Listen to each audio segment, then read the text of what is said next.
We're the Con Guys, and this is the Con Guys Show, coming to you straight from the nerdy heart of Hollywood, California. And this is Jim with theconguy.com.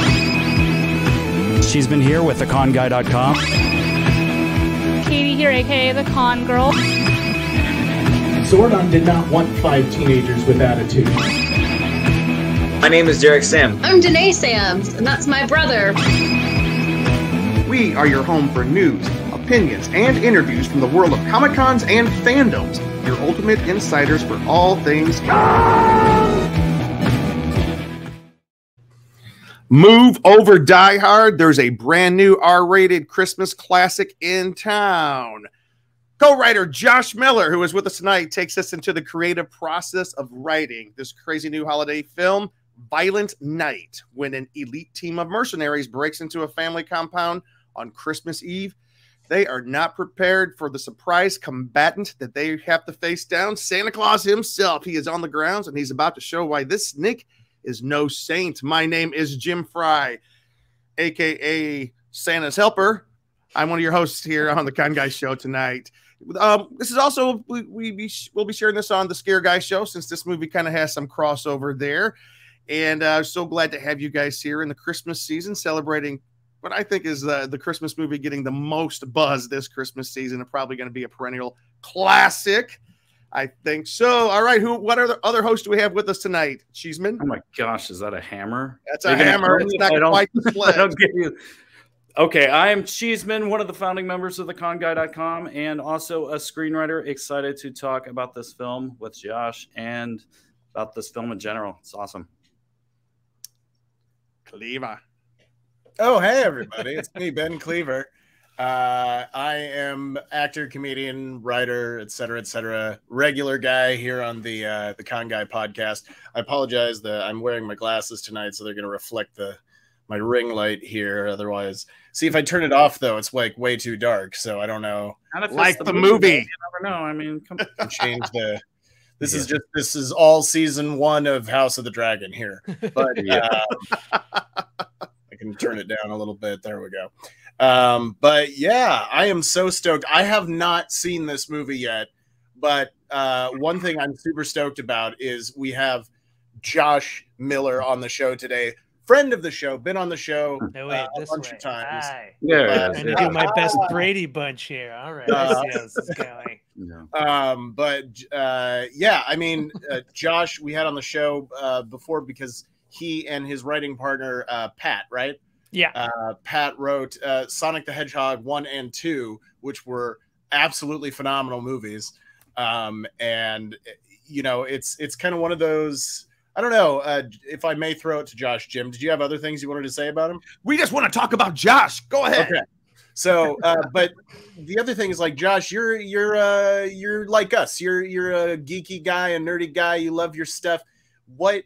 Just my first question to throw at you here is, we've got 2 Sonic movies under your belt. Now we have this movie about, you know, action-packed Santa Claus.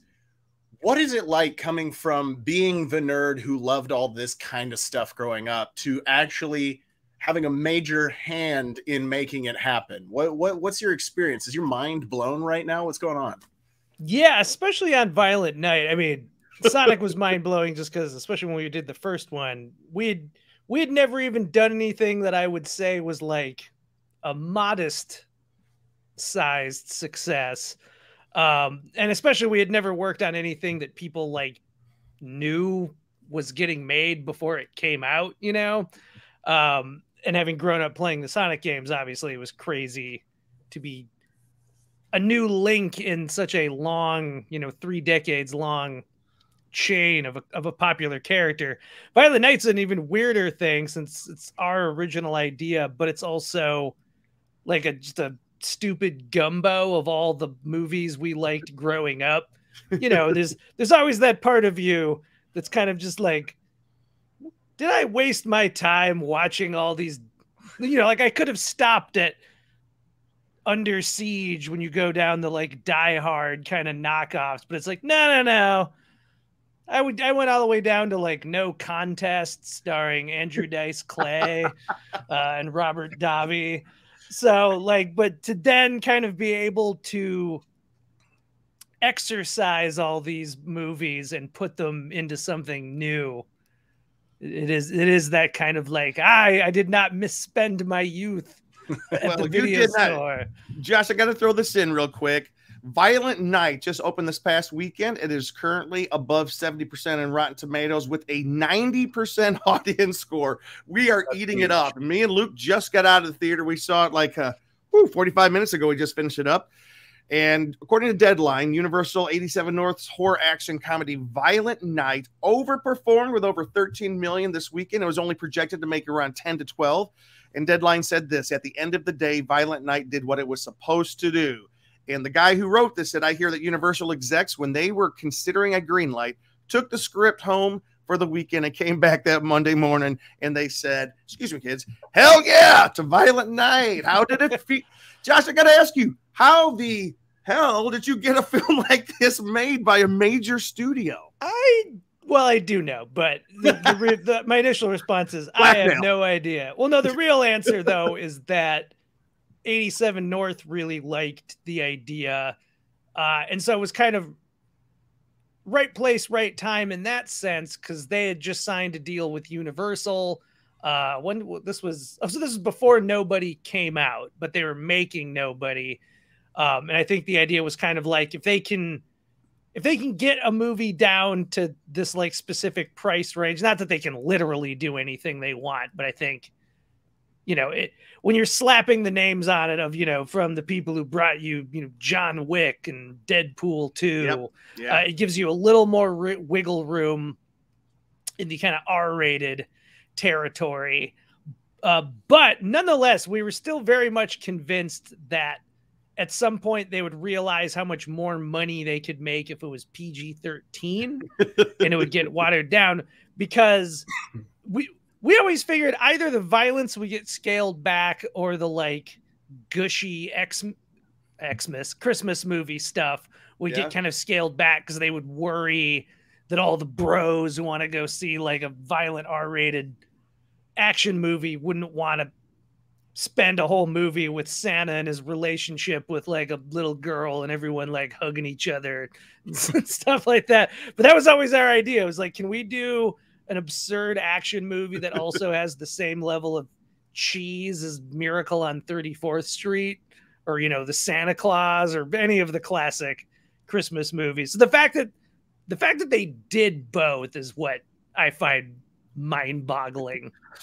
When we were leaving the theater just a few minutes ago, there were some friends that said, wow, that was the most heartwarming bloodbath I've ever seen.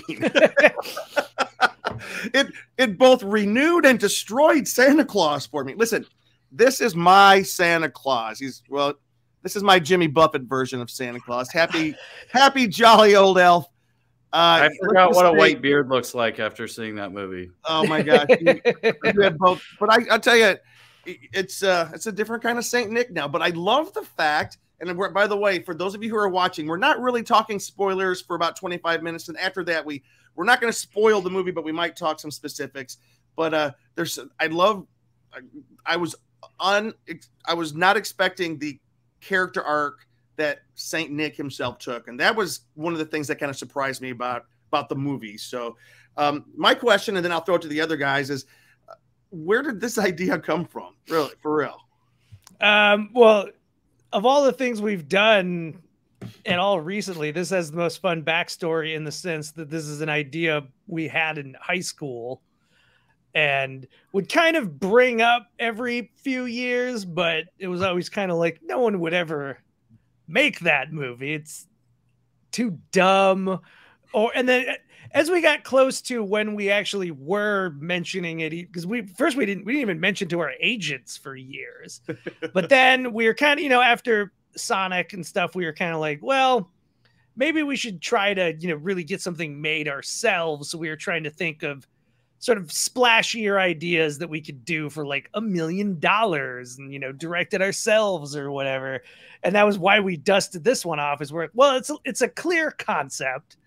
You at least just say it's Die Hard. with Santa Claus, and people are either on board for that or they're not. It never even crossed our mind that this is something we could sell to one of the like major studios, again, because we just thought it was like too dumb. Yeah.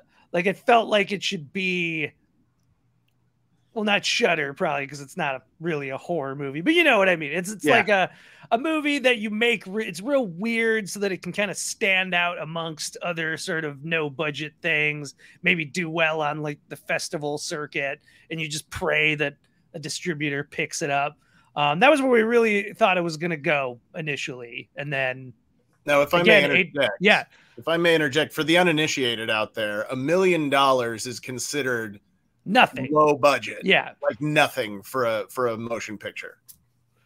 Like sub nothing, really. I mean, it obviously, you know, you can make a movie for $500. I've done it back in college, but that means you can't really have anything. You can't have a crew. You can't use SAG actors. You can't get food. When I made a movie for $500, people are like, "How'd you do that?" And I'm like, my friends paid for their own Taco Bell. Like, we shot for a few hours and then we just hung out for the rest of the night. It was not a real movie. I mean, you can't even buy a house for $1 million. Oh, like geez, not in LA, you can't. Real quick, we got some people that are watching the show that just wanted to. General Gilman says, "Hello, Ben." General, I will get back to your messages on Instagram. I promise you. It's Andy Harrow. Andy, thank you for all the photos from LA Comic-Con this weekend. We're gonna be posting those. I appreciate that. And as always, Jonathan Wilkinson, so great to see you. Lily down south, how are you doing? It's Charlie Brown season, Lily. You and me. All right, and then hey. This is a friend of mine, Max Lark. Go Blue. That's fighting words, Luke. These means go Boo. Let's talk about Michigan. There's a chance that Michigan and Ohio State might have a showdown January 8th or 9th at SoFi Stadium if all goes to plan. All right. But this is not a football show. We should talk football. That'd be a lot of fun. Anyways, Cheeseman. Goal Vikings. Vikings are doing good this year. Well, kind of continue with what you were saying about, you know, the concept and this coming about. Like, how did you get these kind of like level of attachments, you know, of the casting? And like, I know like you more wrote it and they took care of that kind of after. But like, as far as you know, like, once you had it written, did you attach anybody or some specific people to get it to this level? No, you know, I think because it was a Universal movie, like we brought it to 87 and then that was brought to Universal because they had a deal with Universal. And then it kind of was just like in the system, you know? So, I mean, you still have to get actors on board. And we did have people who said no. I won't say who. It was not David Harbour. He was first choice, number one, and thankfully said yes. And then, you know, I'm sure once you have David Harbour on, that makes it more attractive to other people too. They're like, "Oh, I see. That'll be fun." Did you write with him in mind or any specific? We actually did, because there's two of us, me and Pat. We usually will, you know, fantasy cast the movie in our minds, just so we're both picturing the same character. It's not even really like, "Oh, this is who I hope plays it."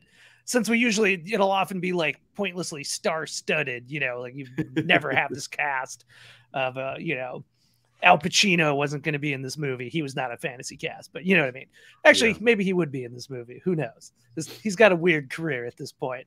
But David Harbour is actually who we were picturing the whole time. Amazing. And we'd mentioned them to 87 and other people, but I don't think us mentioning him is why they went out to him. I do think there was something sort of undeniable about the idea of him playing the part. And at the budget the movie was, he was kind of the perfect sort of, you know, rising star person where I'm sure Universal's like, we can afford him now, maybe not in 2 years after some more Marvel movies come out. Yeah. How excited were you when he jumped on board? Super excited. It was, in some ways, you almost hate when they tell you who they're showing it to. You almost kind of want to find out afterwards. So, like, knowing that they sent it to him, you know, it's nerve-wracking on any project. It's even more nerve-wracking when you're the writers, though, because that is the entire thing they're using, aside from money, obviously, but to seduce cast in. So if they said no, you always kind of feel like, well, it's because they didn't like the script, or I guess they weren't offering them enough money. But it's hard as a creative not to take on that responsibility on yourself. Oh, like if David Harbour had said no and he was your fantasy cast, and then you're like, oh, the script wasn't good enough. Like you don't even, at that point, you're not even thinking about the money. You're just like, yeah, oh, well, David especially Harbour. because usually when they say yes, it's often they'll be like, oh, I really liked the script. So you do know that on some level that is what they're looking at.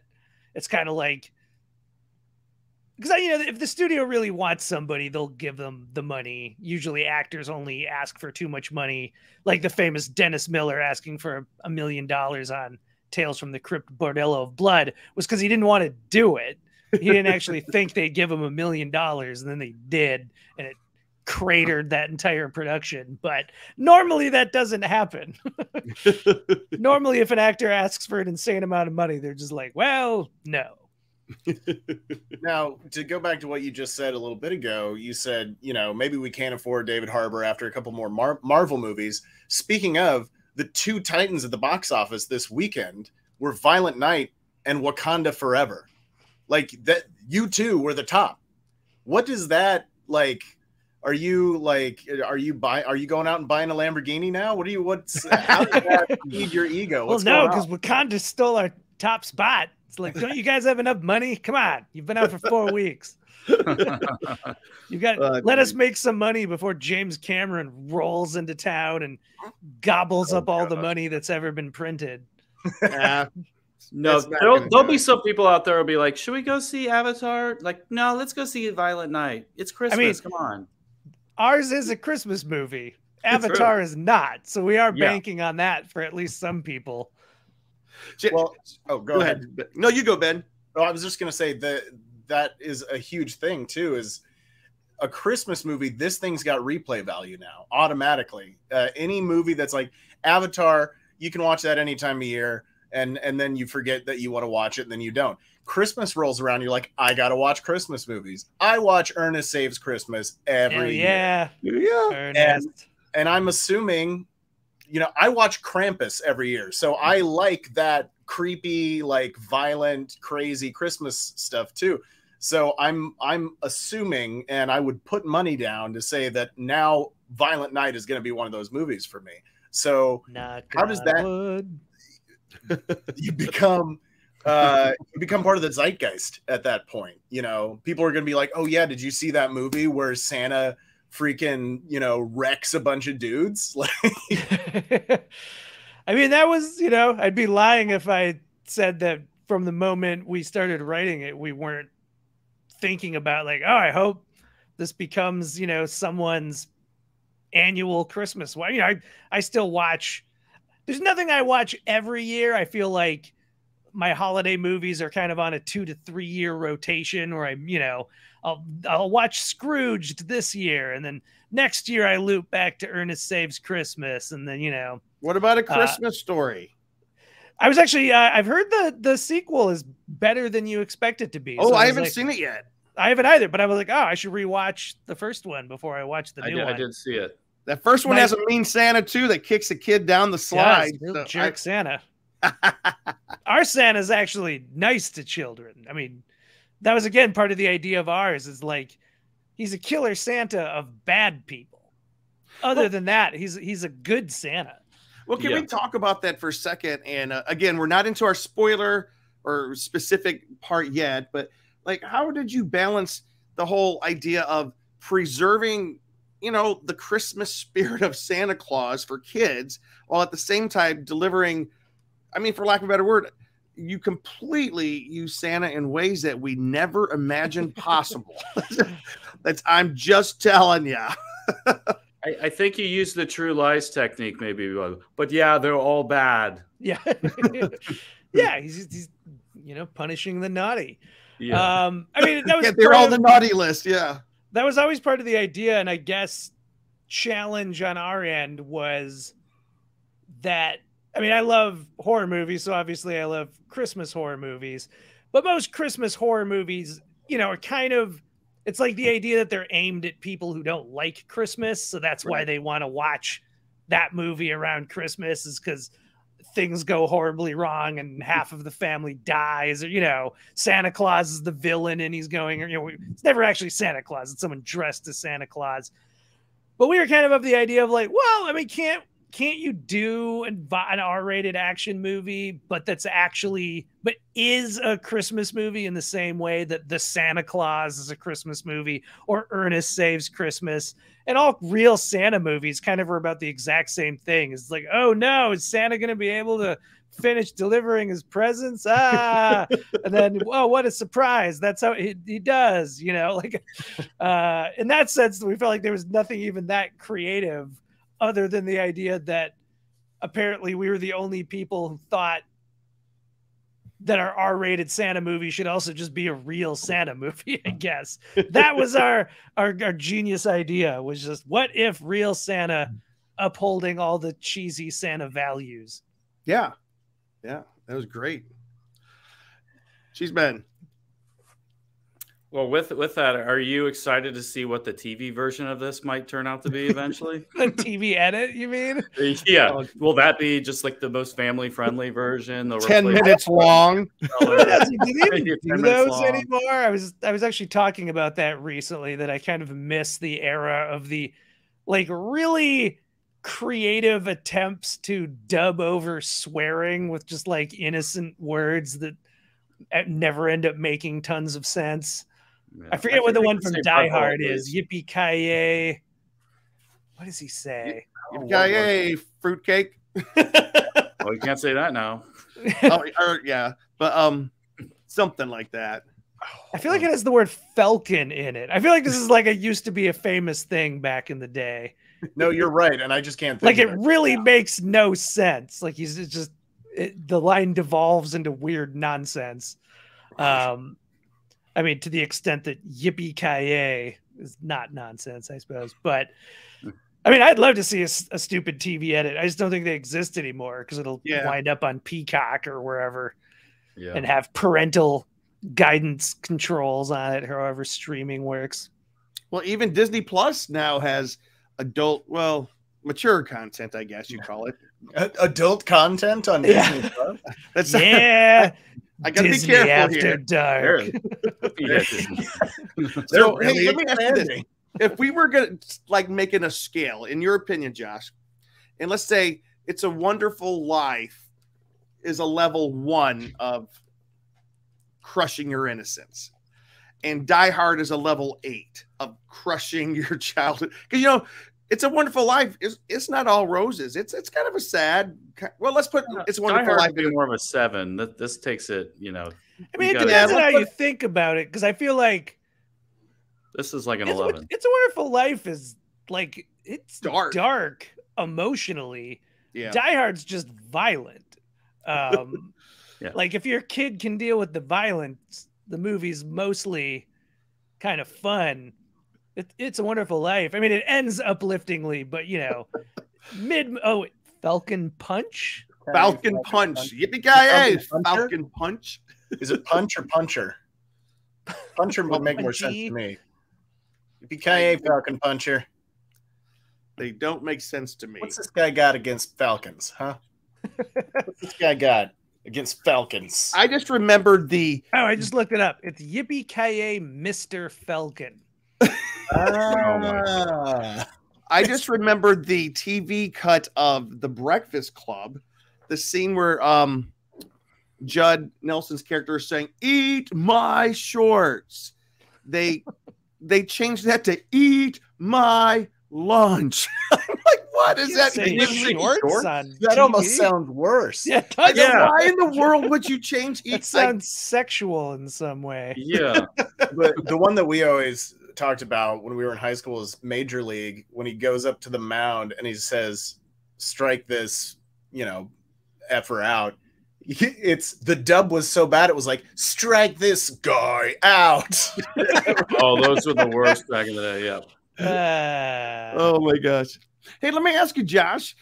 We know that the marquee actor David Harbour, he's the guy that everybody's coming to see.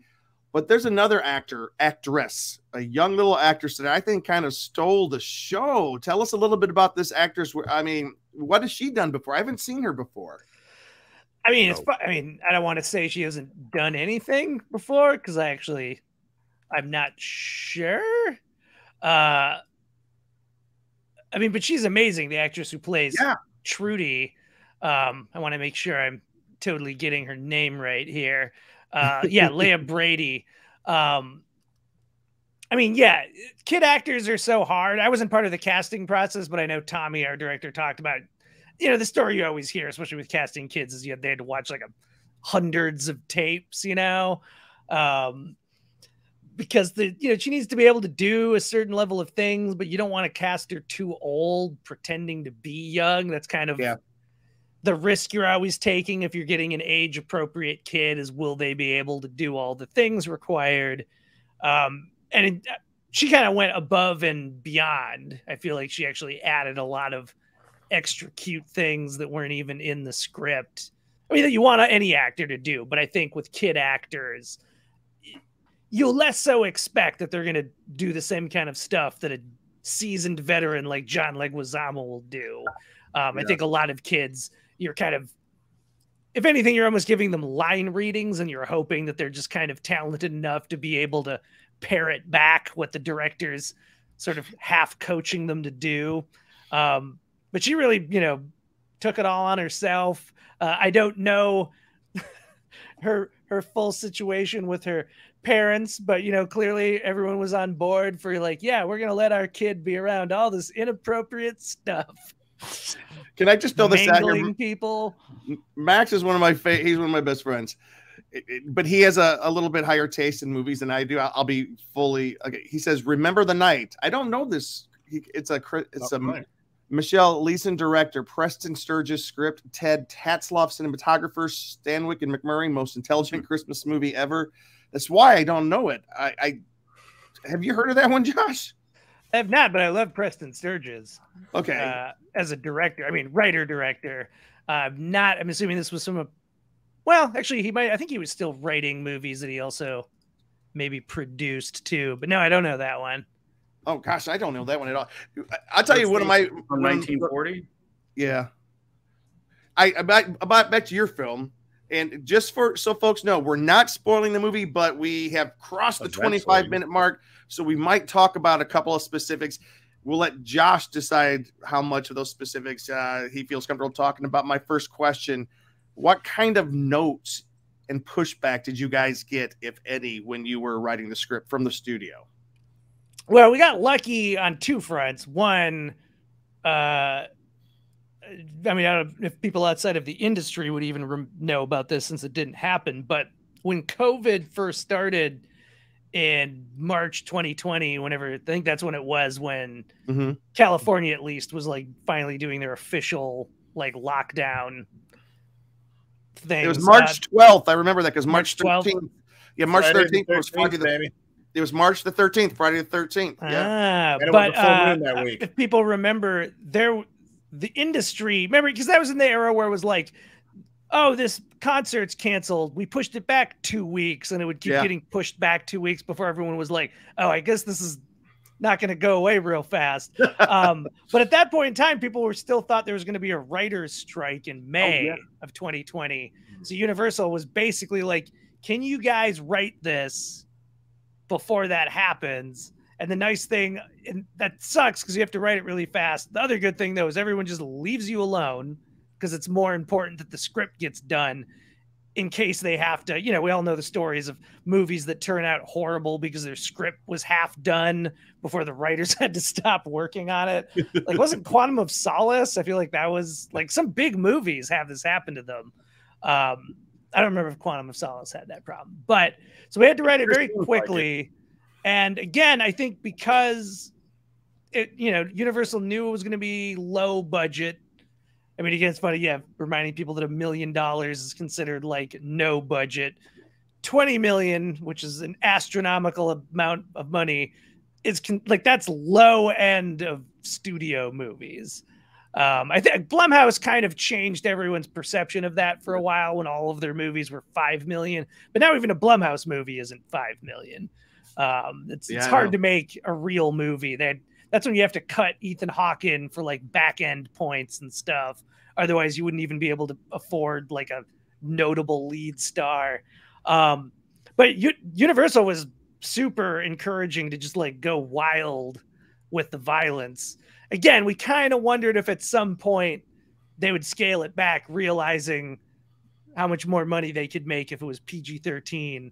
Yeah. But yeah, we really didn't get the kind of notes you'd think. All of our notes were largely budget related. Like we had a whole different climax that was just way more gigantic and had even bigger, crazier like action set pieces. So that wasn't even a creative note. It was just like, nope, can't do that. The one thing Universal said right up top was, we probably can't see the North Pole unless you have a really creative idea how to do it cheaply. And we're like, that's fine. But, you know, I don't think you don't see John McClane's home in Die Hard 1, you know. They didn't want you to tear up their Grinch set on the Universal lot? Is that still standing? Yeah, it's still back there. Yeah, some of it's still there, yeah. Why doesn't the tram tour go by it? Or does it during? They do at Christmas. Specifically at Christmas. I see. I did it for the first time. Well, not first time ever. First time in like 15 years. I did it in September. Best ride at Universal, I say, actually. Me too. Now I have a writing question. So, like, when you're working with your writing partner, do you like brainstorm like certain things, or what's your kind of writing process working together? Because me and Jim, we're screenwriters together as well. So, like, there's certain processes and ways we work best, but then sometimes we just drink a lot and do a lot of yelling. I was gonna say lots of fist fighting. We've been getting better at wrestling. That, yeah, it's the Hemingway method. Yeah. Throw your computers waking at each up other. With bruises. Yeah. I mean, basically, it's just like at first, it's like we're just hanging out and talking about stuff, and then writing things down if we like them. When I say writing things down, I just mean like we have like a giant, Google Doc file that we just take notes in. And then, kind of that slowly turns into outlining. And then sometimes we'll write down like a scene idea if it's already kind of clear, even if we don't know where it'll go, just like, oh, that's a funny dialogue exchange. Then we'll like write that as an actual script. But we try to have a fair amount outlined. I think it's useful when there's two of you, because we don't write like sitting next to each other, sharing the same computer. Right. If anything, we get together all the time. And then once it comes time to like really write stuff, like back in the day, we would be at a coffee shops, both writing, sitting wherever we could each find chairs. Now we have homes we can work in. So like, now it's like we'll both be working independently at our own homes, and we kind of get back together when you reach the point where it's more about editing and rewriting and stuff. But I've always found it a little annoying to like actually be trying to like write when someone else is just sitting there. Pat doesn't care. He grew up with more siblings around his same age. I seriously think that's why. He's used to people being up in his shit all the time. Do you remember what some of those standout scenes were for this particular film? Like when you were kind of in that process, like, oh, this would be cool, or oh, maybe we could go this direction. Like, what were some of these? Yeah, well, especially it's interesting to me the things that are still in the movie that were always in our pitch. And I'll say this in a non-spoilery way, like the candy cane fight stuff that was part of our pitch. Excellent. The kind of Home Alone inspired stuff was I wanted to ask about that. That was amazing. I love that. I don't want to get into spoilers there, since I know that's kind of an audience favorite, just based on looking at Twitter responses.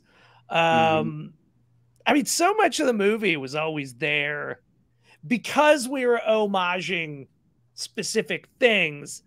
In some ways, that made it easy to get the ball rolling. Because sometimes it's like, you'll have a good idea and you're like, that idea is great. And it's like, next step, But that was one where it was like, we're just doing a Die Hard, as Rick and Morty would say. it kind of like it helps give some framework to what the movie needs to look like. Yeah.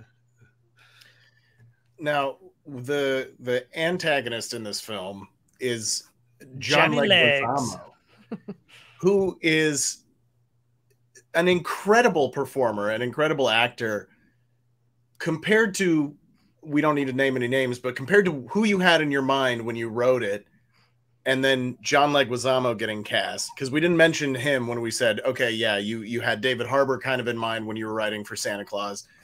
The villain, they're like, we got John Leguizamo. What was your response to that? Super excited, because when we were initially pitching the movie, we could always tell that the people, even if they like were laughing and liked the pitch, we could tell they didn't get it when they were like, who do you see being cast as Santa? Like Will Ferrell. And I love Will Ferrell, but it was kind of like, oh, that you're envisioning the like Paul Blart mall cop kind of comedy. Not to say that the Will Ferrell version would have been a Paul Blart, but you know what I mean? Like the full-on comedy version, where you're leaning more into the like Anchorman territory of how wacky Santa is. And we were like, if anything, you should be picturing some like, you know, kind of over the hill action star. Because that was the other idea, is that we thought, you know, we're basically doing like a Liam Neeson movie, you know, like it's homaging Die Hard, but really we're doing, I guess, more like latter Die Hards, the less good ones, but we're doing the kind of Liam Neeson, you know, kind of washed up guy who's got to like get his fucking mojo back and prove that he can still kick ass. And similar with the villain, is we were always like, yeah, don't cast someone like silly and funny or whatever. Cast someone that you would cast in the completely straight non-Santa version of this. And when they said they were showing it to Leguizamo, which I'm guessing it's because, you know, he was in a couple of the John Wick movies, so you know they do have actors that they have relationships with. We're like, oh, that is perfect, because he would 100% be like, he could have been the bad guy in like one of the latter, you know, he could have been in Live Free or Die Hard, you know. Like he has that like funny but serious dramatic actor kind of dual vibe that you want for like a cool action movie. Yep. He's come so far since The Pest. I was gonna say since Super Mario Brothers. That's what I was thinking. Was Super Mario Brothers, right? First time I saw him act. But one of the big surprises or big delights in this film for me was Beverly D'Angelo coming back and doing another Christmas movie, another one that's going to be it's shown every year. But like when she was cast, I don't know if she was your dream cast or not, but did you change any of the dialogue to because she owned it. She owned that character, and she did it so well. Like I told Luke leaving, I said, I like the movie, but Beverly's character was my favorite character in the movie. And she had that entourage sass that she had on that show, which was that's right. Yeah. No, I mean, Christmas Vacation, talk about our Christmas movies that are in a regular rotation. But she was another one where the moment they said her, we're like, perfect. Because, so I was saying before, like kind of our fantasy casting is often like as though this were, you know, a Knives Out movie where every single person is like the most famous person you could get. So I feel like our comp on that was like Kathy Bates. But that was really what we're saying to each other is a Kathy Bates type, like someone who's got that, like you're scared of her, you know. She's the matriarch, but she's like kind of terrifying to be on the wrong end of.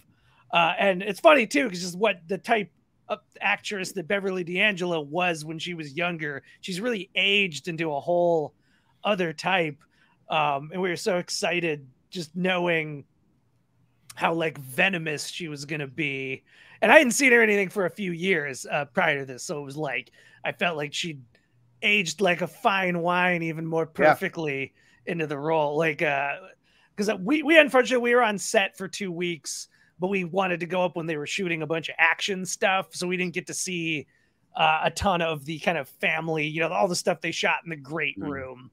So we didn't get to meet Beverly until the premiere. But that was the first thing I told her, was just like, your delivery on everything is my favorite. Like, it's so good. Because that, like, another thing is a scene that I thought was really fun to write was the scene where the family's all hanging around and hearing her like swearing on the phone when she keeps like almost entering the room. I just remember the first time I saw the initial cut of the movie and just like hearing her voice off screen. I'm just like, yes. Yeah, that was great. Oh, Ben, you got to see. Ben will love that scene. It's just so wrong, but it's just so right. It's just like this poor little girl hearing her grandmother say the most vile things on the phone. It's fantastic. Oh, and she's got such a great voice now too. Oh, I know. But hey, let me ask you this. I don't think this is too spoilery. If you don't have to, but like I noticed there was kind of like I guess the history of the actual Saint Nicholas was kind of brought into this a little bit. Did you guys have to do some research on that? And was that kind of like no, that's all completely made up. Oh, is it? Yeah. But doggone it, I am not smarter for having seen this movie. No, 100% made up. Yeah, and that I won't talk. It's funny. The first cut of a trailer we saw showed that, because the idea of a trailer of just like, show them all the good stuff. It's more important that we get butts in the scene. But I was happy they didn't show that because I get such a fun reaction in the audience because no one knows it's coming. So I don't say anything about that other than nope. But that's hearkening back to, it's a Die Hard inspired movie. Like I think I always said it was that in our mind, this was the kind of movie you didn't know existed when you were 13 and you were in the video store and like found on the video aisles. Like it was one of those like deep cut Die Hard knockoffs, but Die Hard itself was already like in that kind of increasingly tired at the point it came out subgenre of the one-man army movies that they made $1 billion of after First Blood. It's just Die Hard found a new take on it and did it so well that it then became its own thing to rip off. But it's such an important part of those First Blood knockoffs that the character's like tough or, oh shit, this guy knows how to use a crossbow. How does he know how to use a crossbow? And then inevitably there's that some point in the middle of the movie where you like learn their like weird backs, like in Under Siege, it's like he's not just a cook. Oh, he's a former Navy SEAL or whatever. So our Santa needs some kind of similar backstory. I'd like Andy Harrow said that when he was at Barnes and Noble, he saw a Die Hard Christmas kids book at Barnes and Noble. That's like a coloring book. Violent Night Christmas children's book coming out next year. Well, so guys, we are down to our last few minutes. So all right, cool. I was just going to add a little aside. The interesting thing with Die Hard is when it came out, Bruce Willis. Thank you. I had a brain fart. Bruce Willis was a TV actor. Yeah. And it was just like Moonlighting. One of the few shows my parents let me stay up to watch. And it was just a throwaway movie. They're like, oh, he's a TV actor. It's a whatever. And now it's become a legendary Christmas film. So did you ever buy his album? I did not. I did. I have his album. It was good. All right. Hey, so we're going to the end here. Cheeseman and Ben, I'm going to ask them a couple of real quick questions, but you guys be thinking about like our closing stuff that you guys want. So for the Instagram, Josh, your top 3 Christmas movies.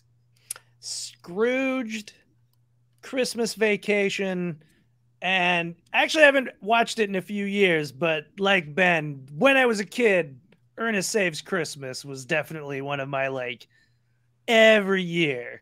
That was an important Christmas movie to me as a kid, especially because I forget the actor's name. The guy who played Santa also played Santa in an episode of Amazing Stories, which was an anthology show I loved as a kid.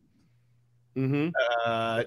Every time I remember that Jim Varney is no longer with us, it re-breaks my heart because he was so incredible.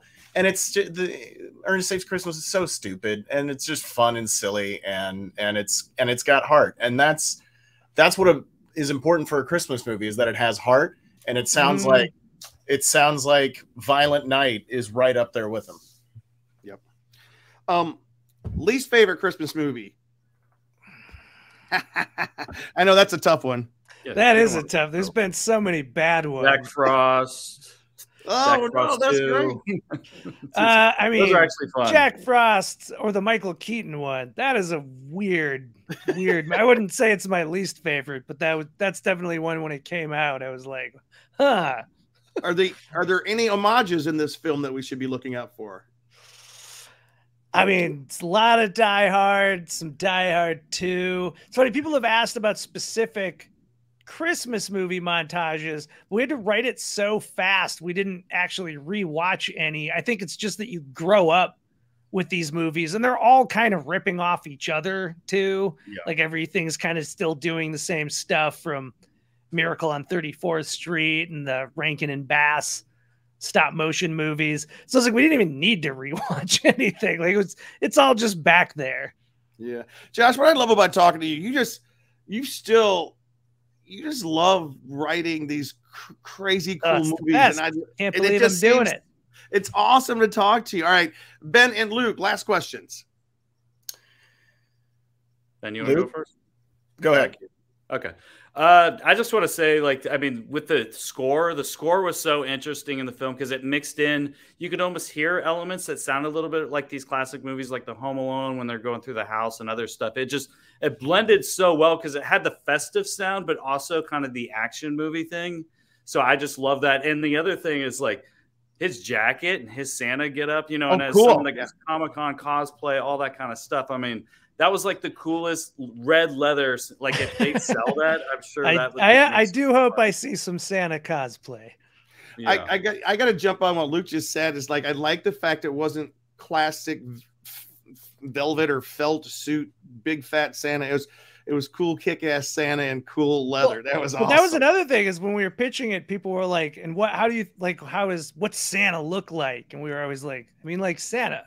What? Like, what is your question? They're like, yeah, I mean, what's your take on the Santa outfit? And I'm like, I don't think you get our pitch. It's Die Hard, but with Santa Claus. If he doesn't look like Santa Claus, kind of missing the point. But yeah, no, I mean, I feel like the idea was like what we think of Santa is more like someone saw Santa and then, you know, drew a picture of him. So like they didn't quite get close enough to realize that it's like, oh, it's like cool leather. They just remembered that it's like, yeah, it's a red jacket with the white trim and everything. All right, John. So I know this is probably something you can say nothing about, but is there anything coming up? Is there anything that you want to promote that's coming up next on the list for Josh Miller after Violent Night does amazing at the box office? Nothing that's like in the can and coming out. I mean, Sonic 3 is in the works. I mean, it has a release date in 2024. Those movies take forever to write and shoot, and then even longer to do all the special effects. So it's always funny that how far along the writing process already is, but it's not going to be out for. I mean, I think it comes out 2 years from now, basically. Yeah. And then we're also in the process of writing another video game adaptation of a game called It Takes Two, which was like a big award-winning game from last year that if you're not as famous as Sonic, but hopefully it will someday. It's a really cool game that everyone should check out. It's a great game to play with a friend or a significant other because you have to play it 2-player. There's no single-player mode. Cool. And we're writing it for Amazon. Oh, nice. Luke, do you have anything else? Or Ben, do you have anything else? I was going to say, just real quick side note, or real quick question. You saw the Chippendale Rescue Rangers movie on Disney Plus? What was your reaction to Ugly Sonic? I thought it was funny. I mean, it's a weird scenario because the only thing I find annoying about it is knowing that if somebody else did that to Disney would not be cool about it, which I thought was a little hypocritical. Oh yeah. But I don't know. I mean, just that design, the design scandal, it made me happy. Just the weird way that Sonic is just infused in pop culture now to the point where a whole other movie has a character making fun of the version of Sonic that doesn't even exist anymore outside of, the trailer still being on YouTube. Josh, So I'm that's like, when you wow, know what a you've made world. it. Yeah, I mean, kind of. When people make fun of you, that's when you know you've made it. Wait until you get. Yeah, I used to say you knew you made it when you made something that got like a porn parody, but that's close enough. All right. Josh Miller, filmmaker, writer, director, and actor, creator with his writing partner, Patrick Casey of the Sonic the Hedgehog films, also Golden Insatiable we didn't talk about, and a movie that doesn't get enough attention. Hey, Stop Stabbing Me. When are we going to see that one updated, Josh? Since we last spoke, that now has a 20th anniversary restored Blu-ray from Severin Films, one of my favorite boutique Blu-ray companies. So if you go to Severin, that's Severin, you can get Hey Stop Stabbing Me on Blu-ray, loaded up with bonus features, including a whole other feature film that we made, the ultimate bonus feature. And of course, go see Violent Night. Go see Violent Night in theaters right now. And then buy Hey Stop Stab Me on Blu-ray. Perfect stocking stuffer. So, Josh, where can people find out about what you're working on? Anything? Can they follow you online? Yeah, I'm on Instagram, mostly posting pictures of books I'm reading. Nice. At Josh S. Miller. I joined Twitter a month ago, just in time for the whole thing to implode. There, I'm Josh Miller Light, like the beer. Hey, by the way, I just did want to say hello from Natalie Misali. She worked with you on a podcast. She was producing a podcast with you. Oh, yeah. She was supposed to be on the show tonight, but she's very disappointed. She's very, very busy on another production right now. Yeah, you can also check out my podcast, Best Movies Never Made. I was going to ask you about it. Good. Best Movies Never Made. All right, Cheeseman, where can people follow you? Well, you can find me at the Hallmark store continually buying Sonic ornaments or Sega Genesis stuff. That's on my tree right now. You got a Sonic and Tails, Knuckles, and this year they have the Sonic. Yeah, I was looking at that Sega console ornament. Yeah, I didn't quite understand how it worked in the picture. Now I understand seeing your photo of it. And I think they have some ornaments from your film as well. That they do. There's now an official movie Sonic. Since I guess there is a distinction. Nice. Yeah, you need to get those. But yeah, you can find me on Instagram and Twitter at Cheese on Couch and also theconguy.com. Ben, take us out of here. All right, everybody. Unfortunately, I'm not drinking out of my red cup tonight. I have my blue Yeti. Keeping it cold. What's going on, man? What's going on? I don't know. I'm just, it's winter, it's cold, there's seasonal affective disorder, whatever. Anyway, ladies and gentlemen, thank you all so much for watching the podcast tonight or listening wherever you are listening all over the world. We love you all. We thank you so much for tuning in. And again, thank you to our host of our program, That Hashtag Show. Yep. Brought to you, as always, by our sponsor, Neft Vodka, reminding you to please drink responsibly. And I guess what I'm going to say is this is the podcast. This is the Con Guy podcast or the Pod Guy Concast. No, the Con Guy podcast. We cover all things nerd and pop culture. Thank you again for listening. My name is Ben Cleaver. You can find me on Twitter, Instagram, TikTok at BenKliewer or at bencleaver.com, or you can search the hashtag on social media at hashtag BK421. And I'm not drinking out of a red cup, but usually I am, because whenever Ben Cleaver shows up, it's always a party. Good night, everybody. Merry Christmas, everybody. May your holidays be violet. Bye-bye. Season's beatings. Thanks for listening to The Con Guy Show, the official program of theconguy.com. Find us on the WeVie Geeks Collective or anywhere you listen to podcasts. And now on sci-fi.radio, Saturdays at 4 o'clock Eastern, 1 o'clock Pacific, both AM and PM. That's 9 o'clock Greenwich. It's sci-fi for your Wi-Fi.